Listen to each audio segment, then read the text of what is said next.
Hello students, आपका exercise 2.2 में question number 6 में मैक्सिमम लोगों को प्रॉब्लम हो रहा है। तो देख लेते हैं उस क्वेश्चन को क्या है।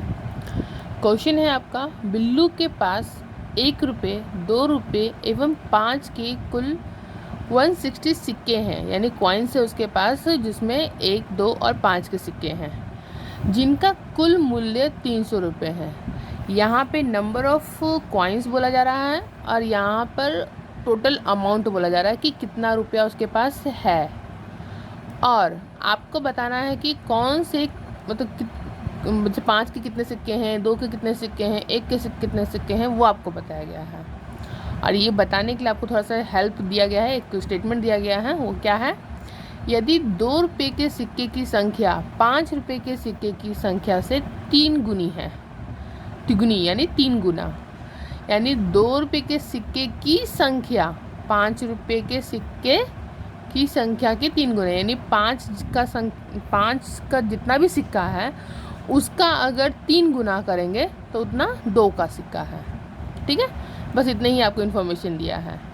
तो हम क्या करते हैं, मान लेते हैं कि 5 का सिक्का x है, क्योंकि 5 के सिक्के से कंपेयर किया गया है, इसलिए हम 5 के सिक्कों को हम क्या कर लेंगे, x मान लेंगे।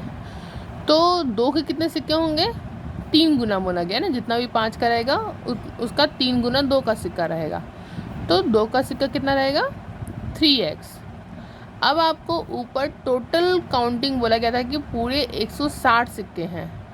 160 में से अगर 5 के सिक्के x हैं और 2 के सिक्के 3x हैं, तो 1 के सिक्के कितने होंगे, तो इन दोनों को हम प्लस करेंगे और उसको 160 में से माइनस कर देंगे, तो वो हमारा आ जाएगा 1 का सिक्का। तो वही हमने किया है, 160 माइनस x प्लस 3x, यानी कितना हो गया 4x। तो 160 माइनस 4x, ये कितना आया, 1 का सिक्का।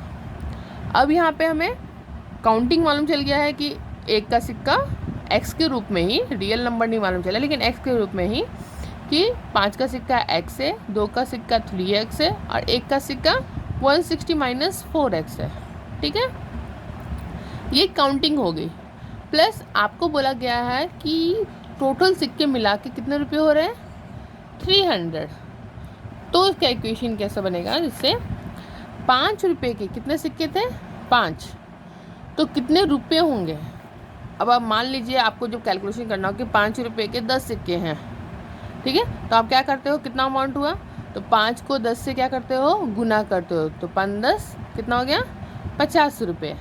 यानी 5 रुपये के अगर 10 सिक्के रहेंगे तो कितना रुपये हो जाएगा, 50 रुपये हो जाएगा ना। उसी तरीके से अगर 5 रुपये के सिक्के का कुल मान 5x आएगा, यानी सिक्के की जो संख्या है वो कितनी है, x है, x को हमने 5 से गुना किया तो 5x रुपीज़ हो गया।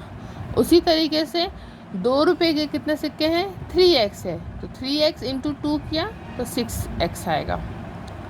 ठीक है, 3 2 जा 6, 6x। 1 रुपये के कितने सिक्के हैं, तो इसको हमने 1 से मल्टीप्लाई करेंगे तो वापस यही वैल्यू रहेगा।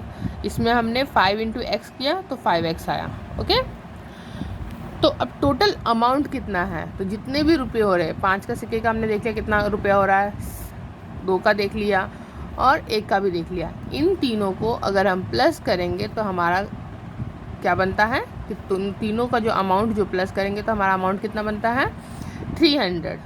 ठीक है, तो ये एक तरह से आपका एक इक्वेशन बन गया है।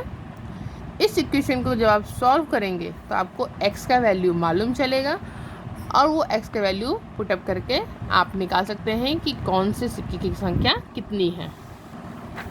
ये मैंने कैलकुलेशन किया है, जब हमने कैलकुलेट किया इसको बाय द प्रोसेस, तो आपका आता है x = 20।